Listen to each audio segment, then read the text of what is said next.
Hello, good evening, and welcome. There's been a lot of talk in the aviation YouTubers about the MAX aircraft, the problems with the MAX aircraft, and where to put the blame.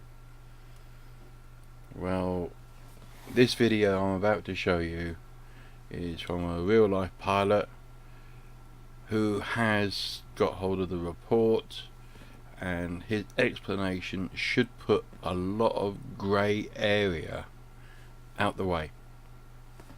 Please watch this and then let me know in your comments your opinion of what he's got to say. It's Thursday, the 4th of April. I've just got through reading the preliminary report from the Ethiopian Airlines flight number 302 that was lost on the 10th of March in Ethiopia. I'm a commercial pilot with a major airline here in the United States, been doing that for about 20 years, been flying total for about 40 years. And this report, reading it, is absolutely gut-wrenching because this crew came so close to saving this aircraft, and at the same time, the MCAS system in the new 737-8-9 MAX aircraft. This report shows how overwhelmingly powerful this system can be in its original design configuration.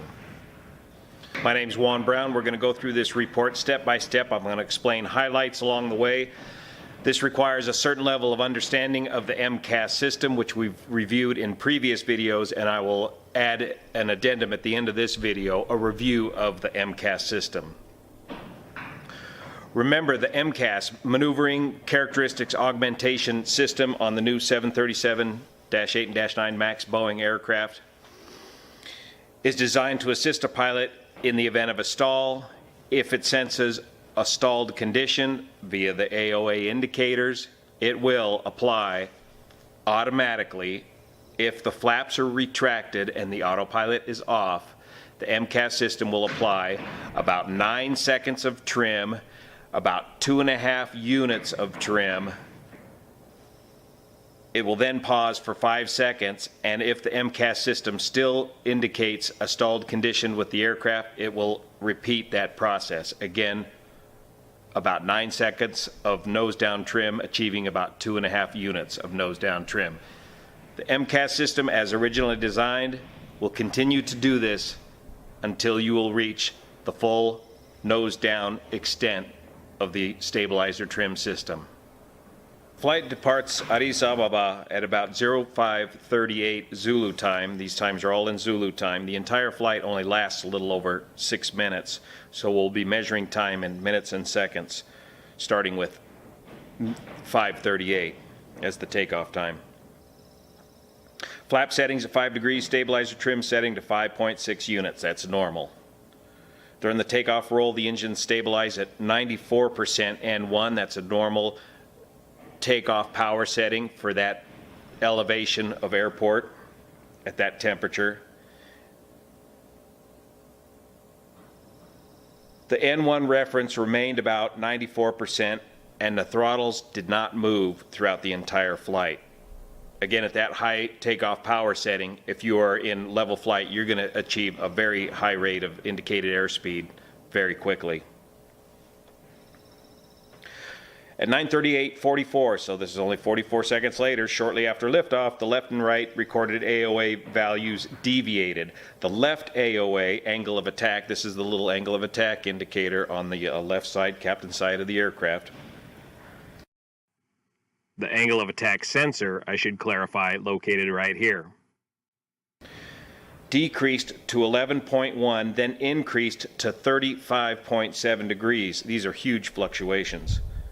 While value of the right angle of attack indicator indicated 14.94 degrees, or about 15 degrees.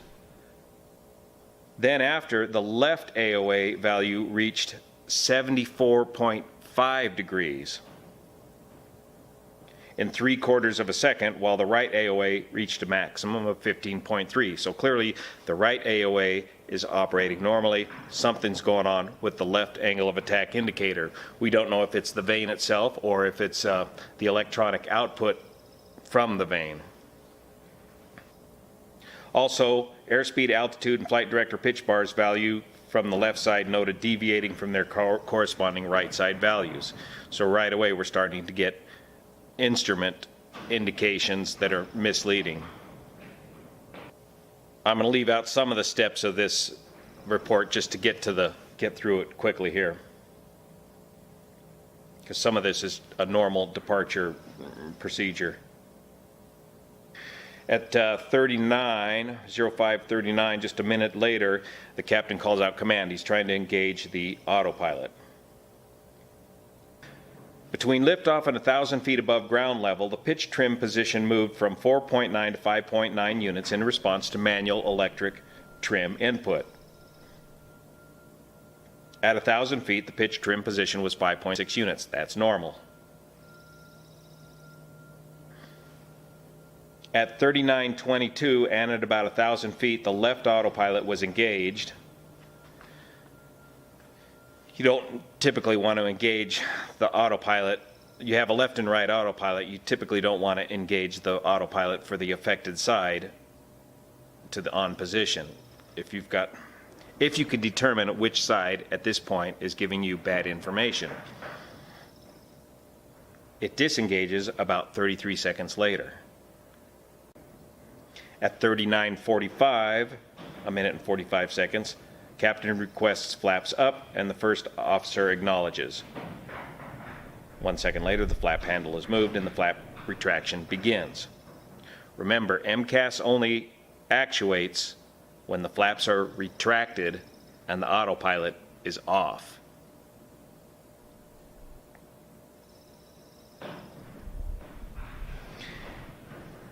At 05:39:55, a minute and 55 seconds after takeoff, the autopilot disengaged. It doesn't say whether the pilots disengaged it or if it was kicked off automatically. An autopilot will kick off automatically anytime it senses a grossly out of trim condition.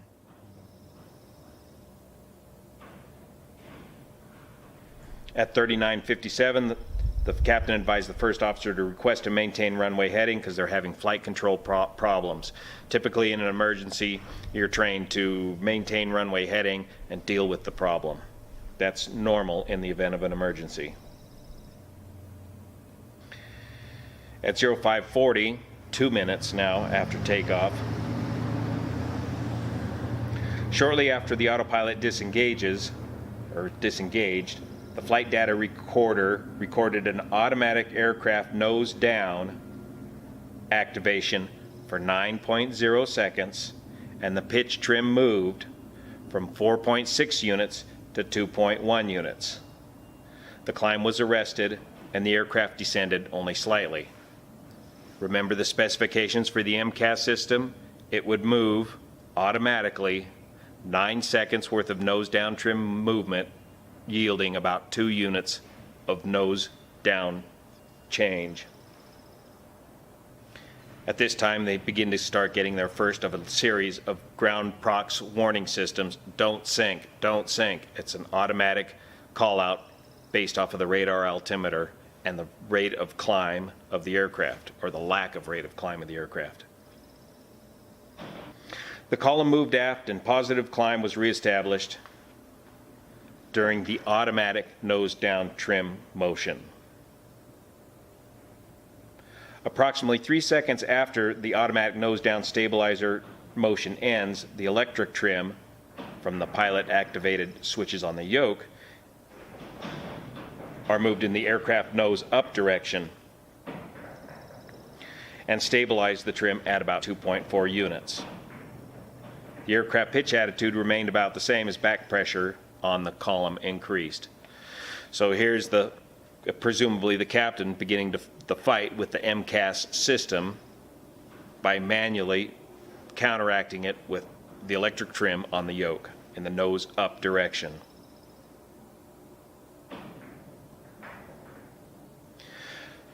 Approximately 5 seconds after the end of the nose-up stabilizer motion, a second instance of automatic nose-down stabilizer trim occurred, and the stabilizer moved down and reached 0.4 units.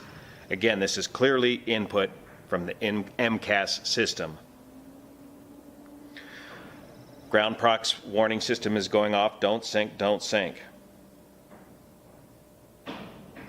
The captain advised the first officer to trim up, nose up with him. So they're still trying to fight this system using the electric trim. Manual electric trim in the nose up direction was recorded, and the stab trim recovered at 2.3 units. At 05:40:35, so that's 2.5 minutes after takeoff, the first officer, this is the guy with only 200 hours, makes the right call and calls stabilizer trim cutout 2 times. The captain agrees, and the first officer confirmed the stabilizer trim cutout. So they've done the correct procedure here 2.5 minutes after takeoff, wrestling with this thing, and they've cut out the stab trim cutout switches. Approximately 5 seconds after the end of the nose-up stabilizer motion, a third instance of nose-down automatic trim command occurred without any corresponding motion of the stabilizer, which is consistent with the stabilizer trim cutout switches in the cutout position. In other words, MCAS is trying to shove the nose down of the aircraft, but they've hit the cutout switches, so it is having no further effect on the trim of the aircraft. The crew continues to struggle with the aircraft, and from 5:42 to 5:43:11, for a period of about 2.5 minutes, the stabilizer position gradually moved in the nose down direction from 2.3 units to 2.1 units. Now, I'm not clear what could have caused that. There are a couple other systems on the 737, like elevator feel and mock trim, that may be at work behind the scenes even with the stabilizer trim cutout switches in the cutout position. Or did the crew misapply manual trim? It's not clear why this would have moved just a little bit towards the nose down direction. All this time, those throttles are still up at 94%, and now indicated airspeed is increasing from 305 knots to 340 knots. They're at red line, they're at VMO now. And there was a little discrepancy between those airspeed indicators. At high airspeeds, any out of trim situation is going to be highly exacerbated. At 05:41:20, the right overspeed clacker was recorded on the CVR and remained active until the end of the recording. The clacker is the indication that you are exceeding red line airspeed of the aircraft. You're simply going too fast. The crew continues to attempt to work together to pull the nose up. The left overspeed warning is activated at 41:32 and active all the way to the end of the recording. At 41:46, now about over 4.5 minutes into this thing, the captain asked the first officer if the trim was functional. The first officer has replied that the trim was not working and asked if he could try it manually. The crew is just now getting around to attempting to manually trim the aircraft at redline airspeed close to the ground. The captain told him to try. At 05:41:54, the first officer replied that it is not working. In other words, the manual trim is not working. I'll explain in a minute why the manual trim would be so difficult to operate in this situation. Crew discusses a couple more warnings that illuminate, including left alpha vane. The captain asked the first officer to pitch up together and said the pitch is not enough.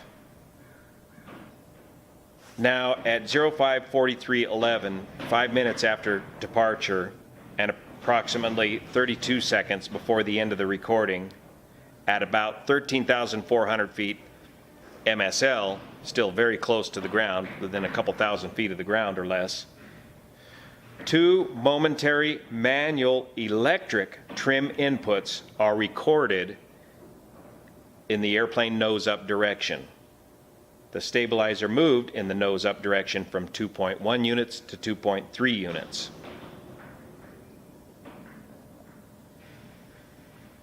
About 9 seconds later, approximately 5 seconds after the last manual electric trim input, an aircraft nose down automatic trim command occurred, and the stabilizer moved in the nose down direction from 2.3 units to 1.0 unit in approximately 5 seconds. The aircraft began pitching nose down. Additional simultaneous aft column force was applied, but the nose down pitch continues, eventually reaching 40 degrees nose down. The stabilizer position varied between 1.1 and 0.8 units for the remainder of the recording. The left indicated airspeed increased, eventually reaching 458 knots. The right indicated reached 500 knots at the end of the recording.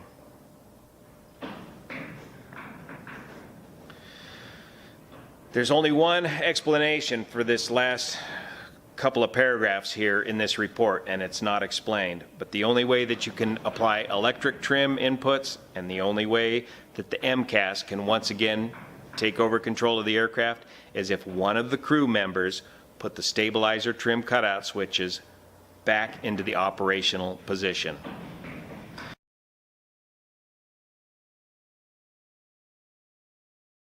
The runaway trim procedure and the MCAS procedure clearly states that to turn the stabilizer trim cutout switches to the cutout position and to leave them in the cutout position for the remainder of the flight. However, remember, the captain reserves the right to do what he deems necessary to overcome an emergency. But this decision to return the stabilizer trim cutout switches back to the operational position, if found to be true, may have sealed this crew's fate.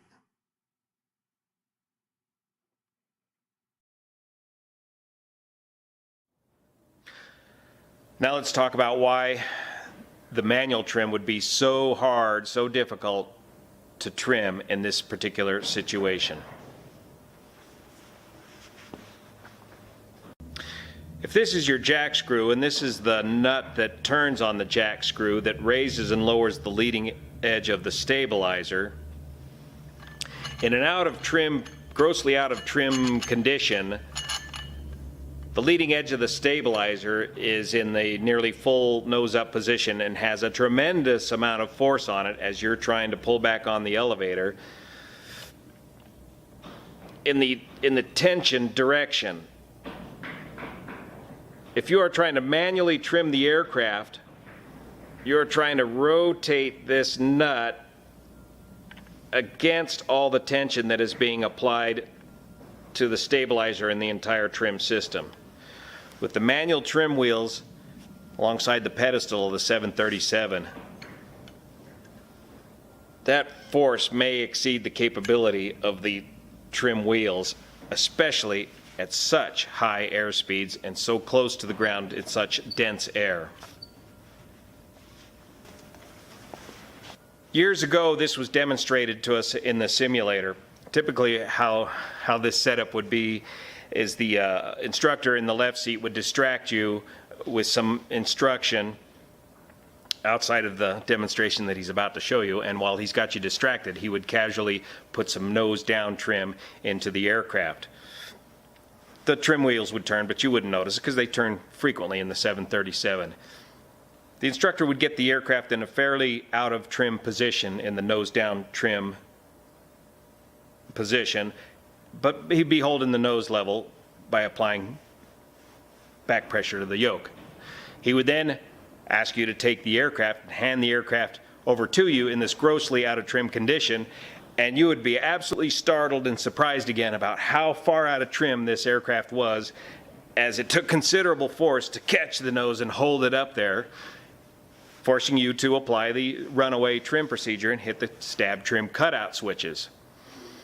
Now the instructor would demonstrate to you how difficult it is to manually trim the aircraft at high speeds when it's severely out of trim. And he would ask you to try to trim the aircraft, and you could feel just how stiff that trim manually would be trying to overcome the forces on the jack screw with a severely out of trim aircraft. He would then demonstrate to you that you could relieve some of that pressure if you allowed the nose to drop and take some of that pressure off the jack screw. So you'd ease up on the back pressure, you'd allow the nose of the aircraft to come down, and then grab that trim wheel and start turning it. And unload it, it would start to trim quite easily.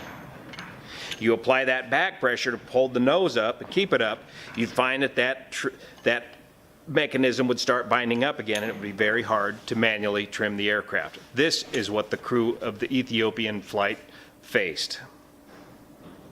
And they did not have the luxury of altitude in order to help them unload the aircraft.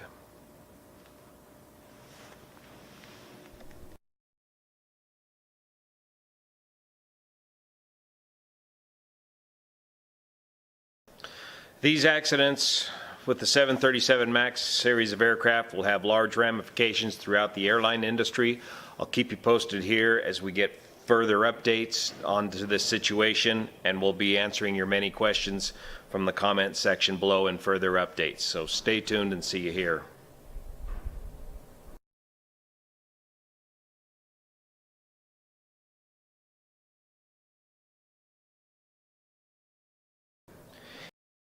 Here's a quick systems review of the MCAS from my previous update.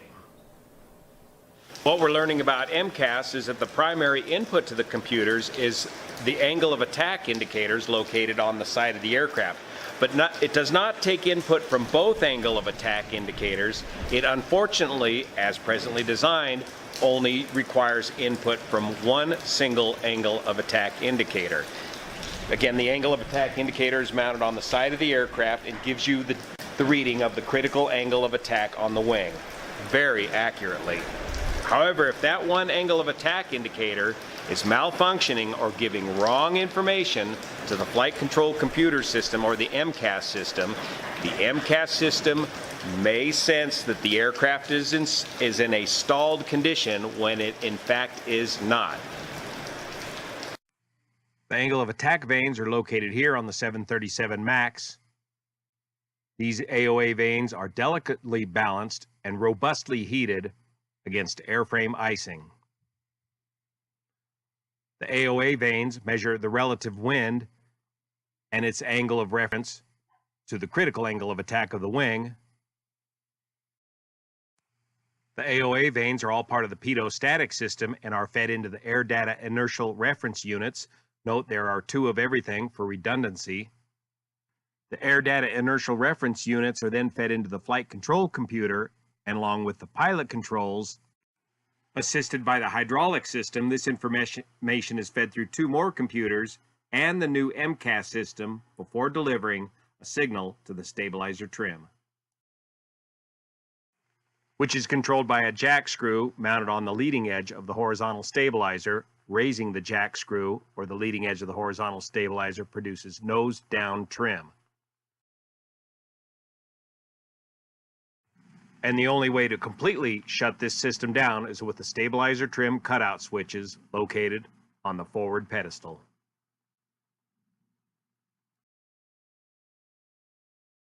Other things we're learning about the MCAS system, it is apparently only operational when the flaps are up, it's retracted, and the autopilot is off.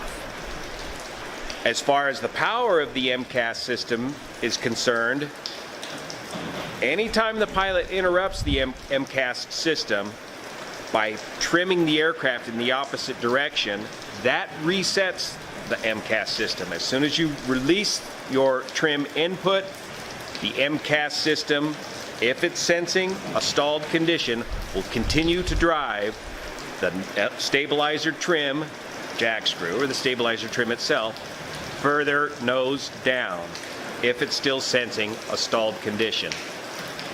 And this struggle will continue between the pilot putting in manual trim inputs and the MCAS driving the nose down, and is capable, the MCAS system as presently designed is capable of driving the stabilizer nose down trim to the full nose down position.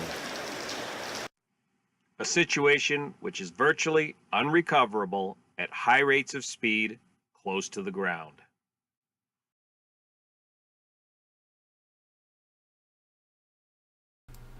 Well, there we are.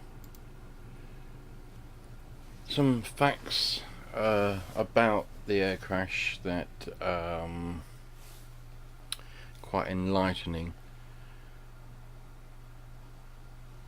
When Boeing first marketed this aircraft, they marketed it as in not needing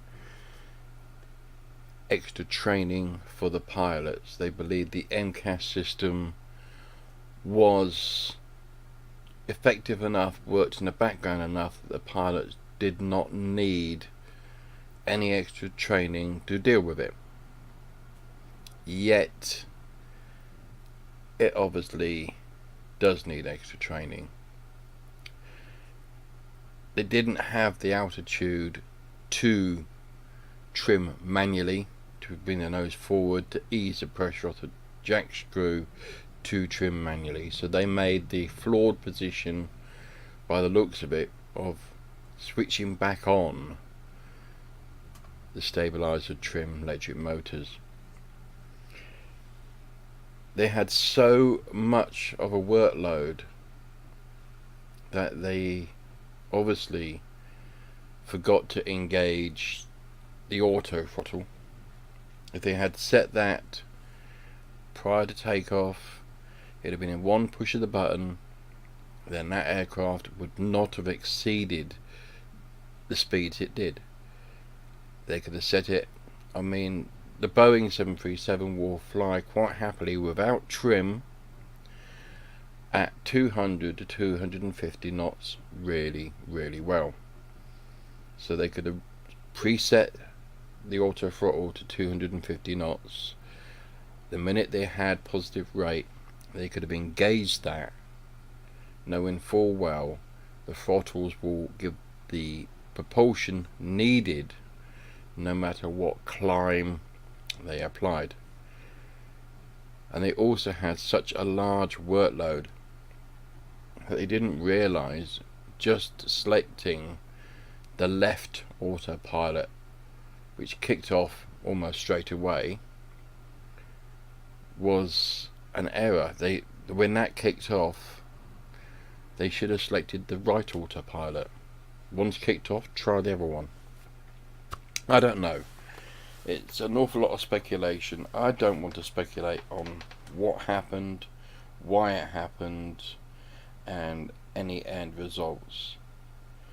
All I can say is it's a shock that Boeing put a system in that adds to the workload of any pilot when they are fighting to keep the aircraft in the air. It's a shame. I mean, I love Boeing. I think they are a fantastic aircraft manufacturer. They build some very beautiful aircraft that are very reliable, very robust, and very nice to fly. Yet they seem to have made a bit of a mistake with this MCAS. They had to put it in due to the larger, more fuel efficient engines being further forward but still quite low to the ground. It would throw the balance of the aircraft out just by the sheer nature of the thrust. I just hope that when the final report is released, that there isn't any unnecessary blame passed on to people that just don't deserve it. I mean, they lost their lives in trying to save this aircraft.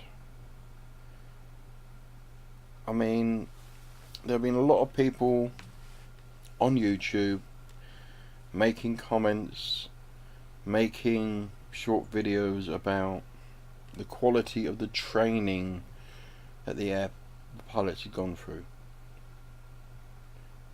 It takes years, and you're looking at £100,000 sterling to become a pilot, and that you've got to pay for it all yourself. There is no academy that's going to pay you then give you a job. It's not like an apprenticeship or anything like that. You have to find the money, you have to fork it out, you have to want to do this. And not only do you have to want to do this, but you also want to do this to the best of your ability. Now this cabin crew had these passengers behind their lives in their hands. Now they fought and they fought, but the workload was overwhelming. I don't know how it's going to turn out. I don't know what the end result is going to be. All I do know is it is one hell of a black mark on Boeing's copybook. There are so many things they could introduce into the aircraft that would prevent this from happening in the future. But then you go on to along the lines of the Airbus, where the pilot is there secondary. The plane will fly itself, the plane will take off by itself, the plane will land itself. The pilot is there to assist the computer, where in Boeing it's always been the other way round. The computers are there to assist the pilots. That's the difference.